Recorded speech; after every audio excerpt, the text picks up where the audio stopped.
할렐루야.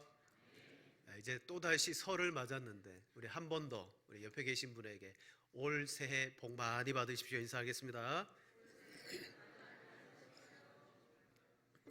다음 달에도 한 번 더 하시죠.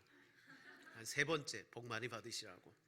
자, 오늘도 또 이렇게 명절 끝에 또 교회를 방문하시고 또 함께 또 예배하시는 우리 많은 우리 친척분들 또 우리 교회 성도님들 주님의 이름으로 환영합니다. 2월 24일이 되면 러시아와 우크라이나가 전쟁을 시작한 지 이제 만 2년이 됩니다. 1년, 2년 지나가면서 전쟁이 장기화되고 있는데 그러다 보니까 우리 잊어버린 게 있어요. 왜 이 두 나라가 싸우고 있지? 왜 싸우는지는 모르겠고 하여튼 싸워요. 자, 명분이 무엇이었습니까? 러시아 곁에 있는 우크라이나는 러시아와 이 유럽연합 사이를 완충의 역할을 해주는 그런 나라였는데 이 우크라이나가 유럽연합으로 가입한다는 거예요. 그리고 나토에 가입한다는 거죠. 자, 그렇게 되면 러시아 입장에서는 이 우크라이나가 유럽이 되어버리면 완충지대가 없어지고 유럽과 러시아가 서로 마주하게 되니까 심각한 위협 가운데 그들이 노출됩니다. 그래서 러시아는 이 우크라이나가 유럽연합에 가입하지 못하도록 전쟁을 시작한 거예요. 여러분, 전쟁이라는 것이 참 공고합니다. 공고라는 말은 어렵고 고생스럽다는 거예요. 금방 끝나는 전쟁 같으면 화끈하게 하고 끝나면 좋은데 2년, 이제 3년째 접어드는 이 전쟁 속에 러시아는 나라가 크니까 감당하죠. 하지만 우크라이나는 서방 세계들의 지원을 받지 않으면 전쟁을 할 수 없는 그러한 상황에 놓여 있으니까 이 우크라이나의 상황은 매우 공고한 상태라는 것을 우리는 알게 됩니다. 여러분, 성도의 삶도 마찬가지입니다. 보이지 않지만 우리 모두는 영적인 전쟁 가운데 여러분 살아가고 있어요. 바로 우리의 내면이, 우리의 삶이 내가 믿고 고백하고 있는 그 하나님의 법으로 살아가려고 하지만 또 다른 죄의 법이 우리와 맞서서 여러분 우리 속에는 치열한 전투가 벌어지고 있습니다. 이미 예수님의 십자가의 구원으로 우리는 구원을 얻었습니다. 하지만 주님이 다시 재림하신 그날까지 아직까지 우리는 구원의 완성을 보지 못했어요. 그래서 우리는 이미와 아직의 상태 속에서 영적인 전쟁을 벌이고 있습니다. 자, 이것을 잘 보여주는 말씀이 우리 요한일서 3장 2절 4절 말씀 한번 보겠습니다. 이렇게 말하죠. 사랑하는 자들아, 우리가 지금은 하나님의 자녀라. 지금 우리 하나님의 자녀예요. 장래에 어떻게 될지는 아직 나타나지 아니하였으나 그가 나타나시면 우리가 그와 같을 줄을 아는 것은 그의 참모습을 그대로 볼 것이기 때문이니 주를 향하여 이 소망을 가진 자마다 그의 깨끗하심과 같이 자기를 깨끗하게 하느니라. 죄를 짓는 자마다 불법을 행하나니 죄는 불법이라. 아멘. 주를 향한 이 구원의 소망을 가진 자마다 자기를 깨끗하게 한대요. 여러분, 거룩한 전쟁이 우리 속에 있습니다. 죄를 짓는 자는 불법을 행한다라고 말씀했어요. 저와 여러분들이 싸워야 될 전쟁의 대상은 여러분 바로 죄입니다. 죄. 그래서 오늘 본문에 등장하는 화자인 나라는 사람은 하나님의 법을 아는 사람이에요. 하나님의 법을 통하여 죄를 깨달았던 사람이고 하나님의 법을 통하여 이게 선이구나, 그럼 이렇게 살아야지, 그가 이 선을 위해서 살아가려고 원했다라고 말합니다. 하지만 선도 알고 그것을 이루고자 마음의 원함도 가지고 있었지만 그럼에도 불구하고 그냥 악에게 지는 자신의 모습 때문에 애통해하고 탄식하고 있는 모습을 보여요. 그래서 마지막 24절에 오호라 나는 공고한 자로다. 여러분, 이 고백이 왜 나오게 됩니까? 영적인 이 전쟁 속에서 승리해야 됨에도 불구하고 죄에 승리하지 못하는 자신의 모습을 보면서 가슴을 치고 애통하고 있는 그런 모습이에요. 혹여 여러분들 속에 이게 죄다 라는 사실을 알고 있지만 죄에게 지거나 이게 하나님의 선이야 라고 알고 그 선을 행하려고 하지만 악에게 지고 있는 우리의 모습을 우리도 여러분 가지고 있습니다. 결국 이 죄로 말미암아 지게 되면 여러분 우리 역시도 공고해질 수밖에 없어요. 자, 이걸 통해서 우리는 하나 알게 됩니다. 우리는 이 죄와 악을 통하여 이중적인 동거 생활을 하고 있구나. 우리 안에는 하나님의 선을 기뻐하려고 하는 마음도 있지만 그것을 억누르려고 하는 죄의 역사들이 우리 육체 속에서 역사하고 있구나. 여러분 우리는 죽을 때까지 이 공고함 속에서 살아갈 수도 있어요. 하지만 여러분 하나님은 우리에게 말씀을 주셨습니다. 우리는 말씀을 통해 죄를 깨닫고 말씀을 통해 하나님의 선한 것이 무엇인가를 알게 돼요. 하나님께서 믿음의 성도들에게 신앙생활하라고 하라고 주신 것이 바로 그 말씀이에요. 그리고 말씀을 들을 때 우리는 어떤 일을 경험하게 됩니까? 이게 하나님의 선의로구나. 이걸 추구해야지. 요한복음 3장 10절에 보면 성경은 이렇게 말합니다. 기록된 바 의인은 없나니 하나도 없으며 그 뒤에 다 치우쳐 함께 무익하게 되고 선을 행하는 자가 없도다라고 말해요.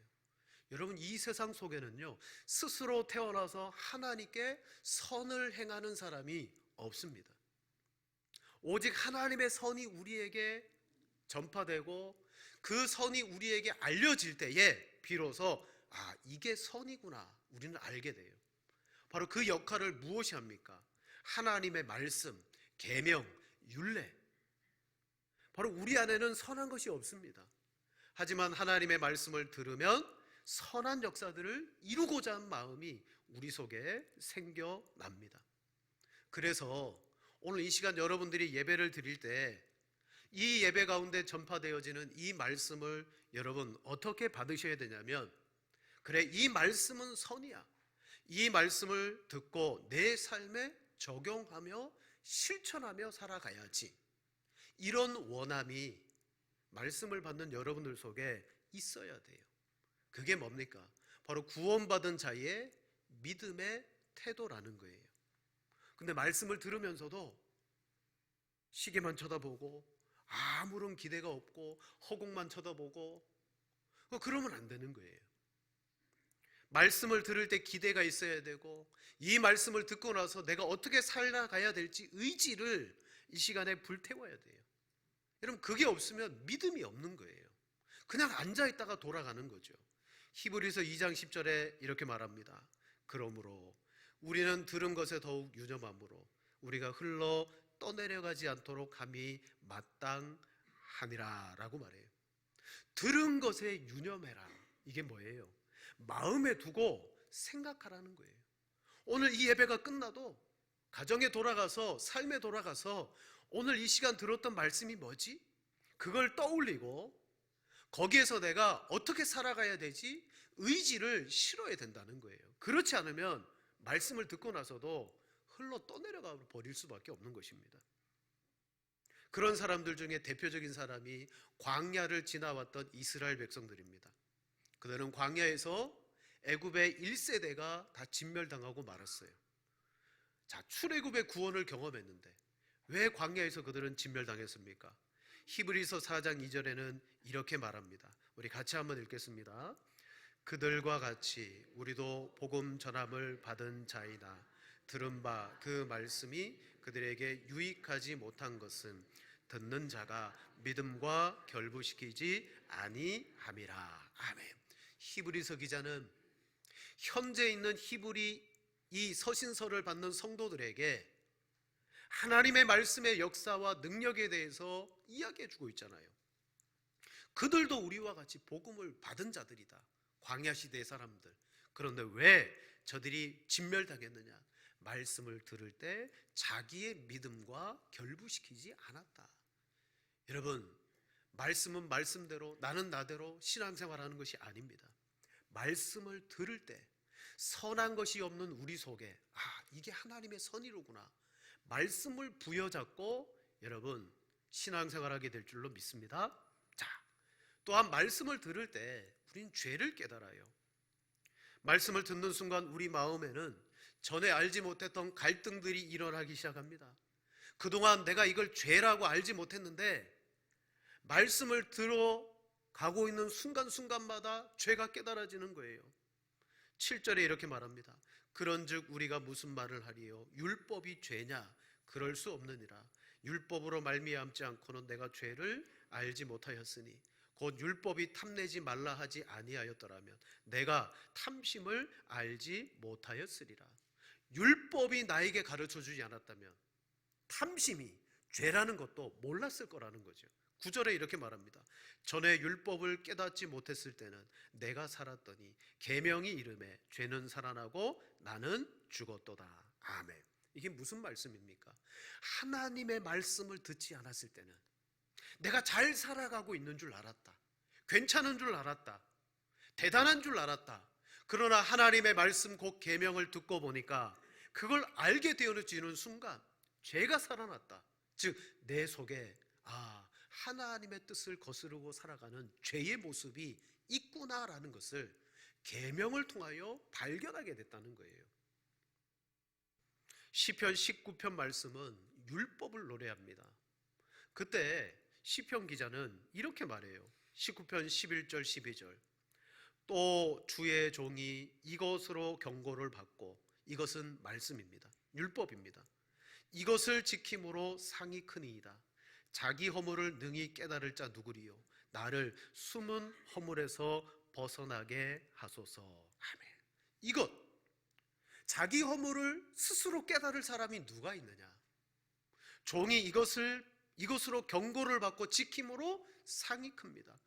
나의 허물을, 숨은 허물을 알게 하시고 벗어나게 해 주십시오.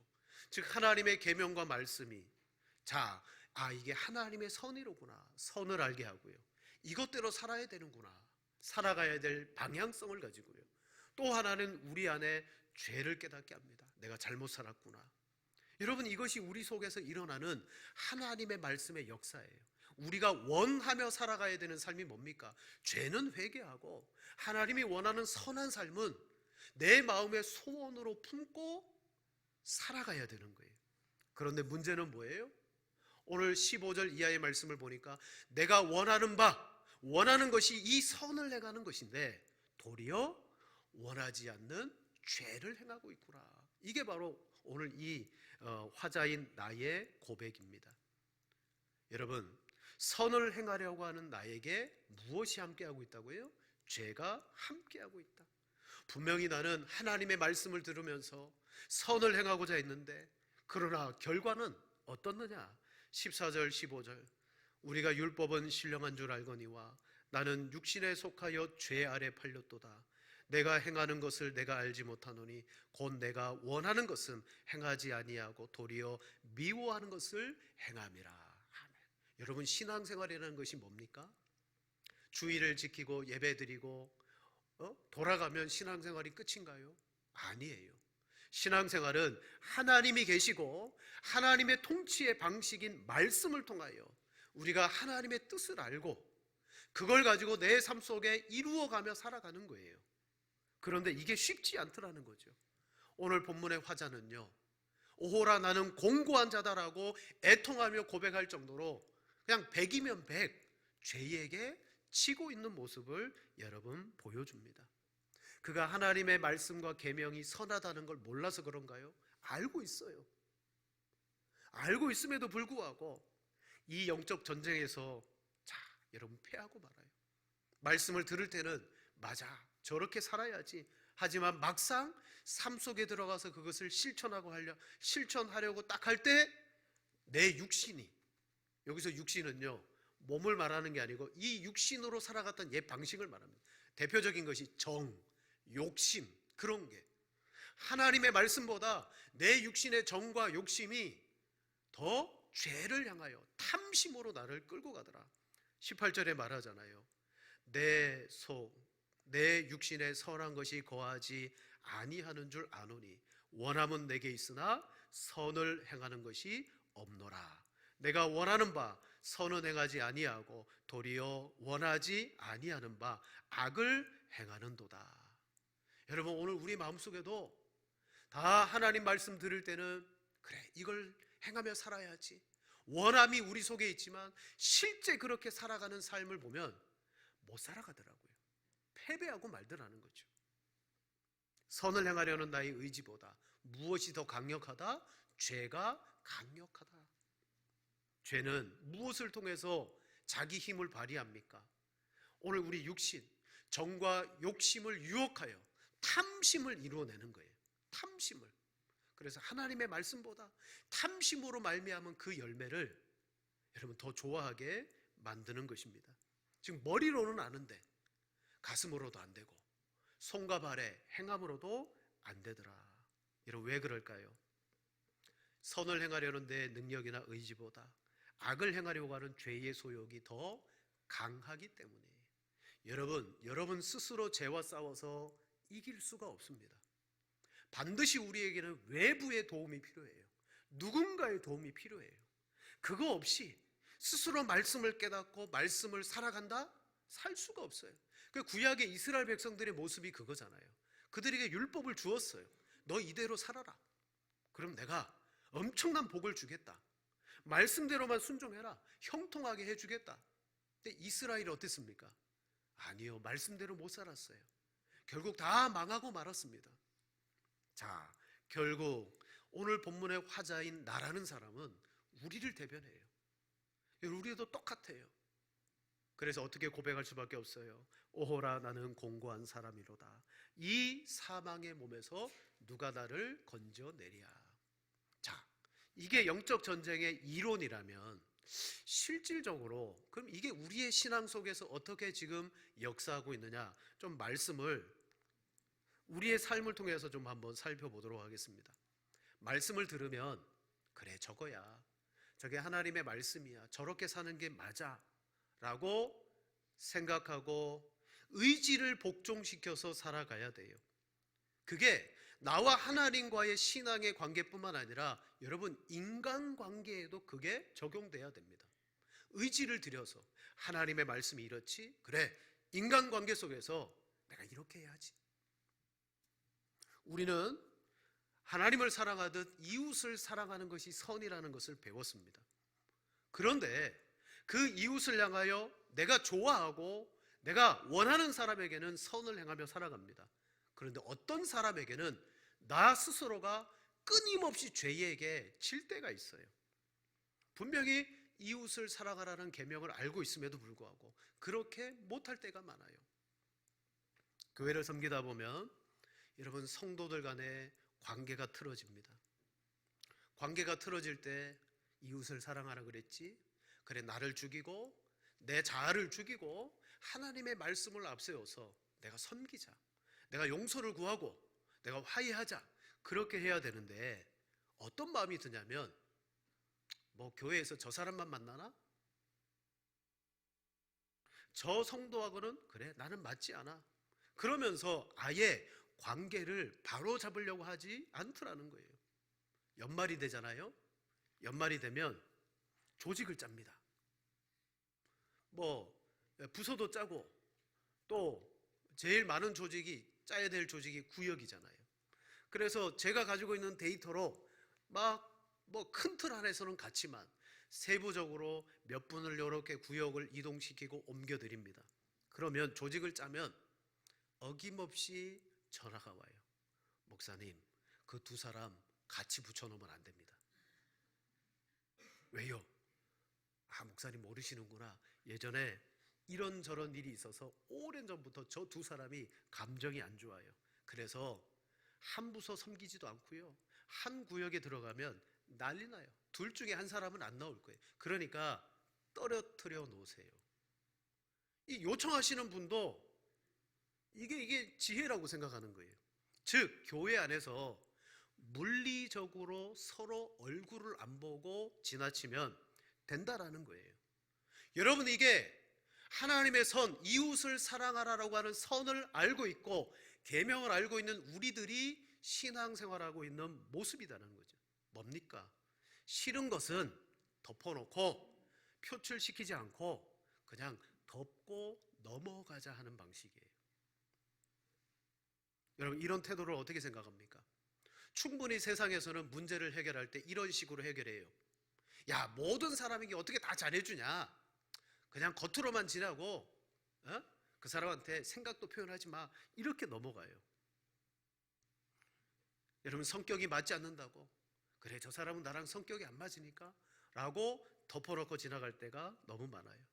바로 이게 세상이 옳다라고 여기는 방식인데 우리가 신앙생활할 때 그렇게 하고 있더라는 거죠. 그럼에도 불구하고 이런 관계의 문제를 우리는 문제라고 여기지도 않고 해결하려고도 하지 않아요.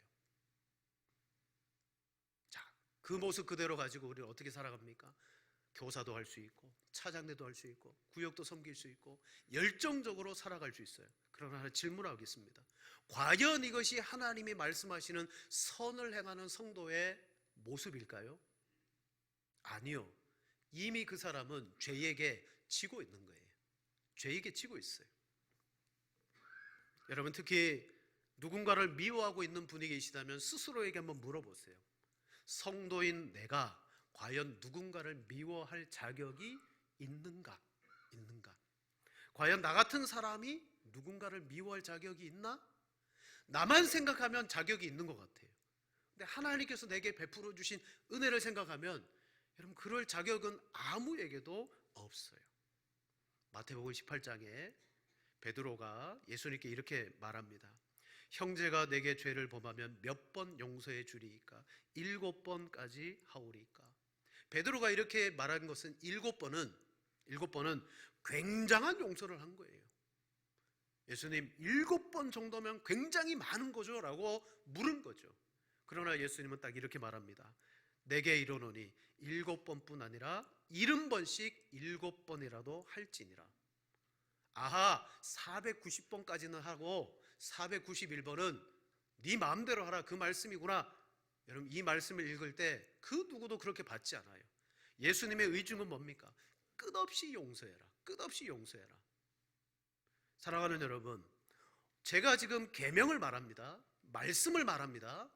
여기서 우리는 두 가지를 찾습니다. 하나는 그래, 하나님의 선은 용서야. 용서해야지. 그러나 이 시간 말씀을 들을 때 이 계명으로 말미암아 여러분 속에는 뜨끔하는 부분이 있을 거예요. 누군가 생각나고 용서하지 못하고 해결하지 못하고 넘어간 그 사람에 대해서는 이 말씀이 여러분으로 하여금 죄를 생각나게 할 거예요. 그럼 어떻게 해야 될까요? 선을 행하며, 내가 될지 안 될지 모르지만 선을 행하며 살아가고자 몸부림치고 힘써야 되는데, 이게 오늘 말씀이 원하는 영적인 싸움이고 전쟁이라는 거예요. 우리가 이 싸움을 해야 되는 거예요. 이 싸움을 해야 안 되는구나, 정말 고생스럽구나, 공고하구나 라는 사실을 알게 되는 거예요. 근데 우리 어떻습니까? 세상의 방식으로 작은 교회는요, 교회가 작으면 매주 얼굴을 봐야 되기 때문에 힘들어요. 하지만 교회가 커지면요, 숨어들 수 있어요. 얼굴 안 봐도 돼요. 3부 예배에 누군가 그분이 온다, 나 2부 오면 되지, 1부 예배 오면 되지. 그러나 이렇게 하는 것이 하나님의 선을 이루는 방식이 결코 아니라는 거예요. 죄에게 지고 있는 거예요. 그럼 어떻게 해야 됩니까? 회피하는 방식이 아니라 내 이웃을 내 몸과 같이 사랑하라는 주님의 그 말씀을 따라서 우리는 복종해야 돼요. 지금까지 회피했던 방식은 어떤 방식입니까? 말씀 앞에 나를 복종시키는 게 아니고 내 성격 앞에 말씀을 복종시키는 거예요. 맞죠?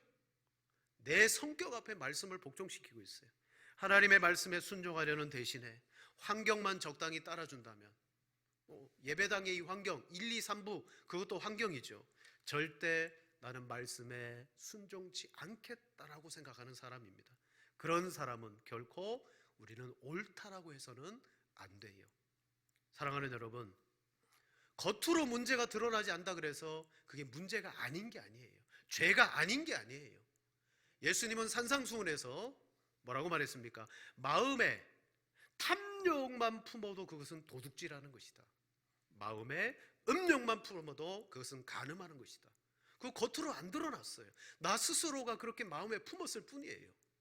여러분이 마음속에 겉으로 드러나지 않고 누군가를 미워하고 있다면 그것은 여러분 이미 죄를 짓고 있는 거예요. 그게 죄예요. 그러나 중요한 것은 싸워야 되는데 내가 해보니까 정말 그 사람을 내가 용서하지 못하고 그 사람을 내가 이해하고 받아들이지 못하겠더라는 거예요. 왜? 원하는 것은 말씀대로 하기를 원하는데 끊임없이 내 정과 욕심, 탐심이 나로 하여금 끌어당깁니다. 죄를 짓게 만듭니다. 못하게 만듭니다. 사랑하는 여러분, 그때 우리가 할 수 있는 고백이 바로 이거예요. 오호라, 나는 공고한 사람이구나. 여러분 꼭 기억하실 것은, 나와 그 사람 사이에 죄의 문제가 해결되지 않을 때 공고가 찾아오는데, 그게 교회의 공고로 이어진다는 사실이에요. 교회의 공고, 반드시 교회에 영향력을 미치게 되어 있습니다. 여러분, 죄와 싸우시기를 바랍니다. 미워하고 싫어하는 그 감정 그대로 덮어두려고 하지 마시고, 결국 그것을 들어가 보면 죄가 그렇게 나에게 여러분 자꾸 충동을 일으키는 거예요. 내가 불쾌하니까, 내가 싫으니까, 내가 기분 나쁘니까, 그래 내가 안 보고 살지. 여러분, 그건 죄에게 지고 마는 것입니다. 1만 달란트 빚진 종의 이야기를 잘 아시잖아요. 여러분, 1만 달란트를 탕감받은 종이 있습니다. 근데 길을 가다가 100데나리온 빚진 종을 붙잡아서 돈을 갚으라고 하고 그를 감옥에다 집어넣었어요. 그때 주인은, 내가 너를 용서해 주었는데 너는 왜 그렇게 하였느냐. 여러분, 용서는 옵션이 아니에요. 우리 신앙생활에 있어서 용서는요, 내가 그 큰 용서를 받았으므로 당연히 우리도 해야 되는 것인 줄로 믿습니다.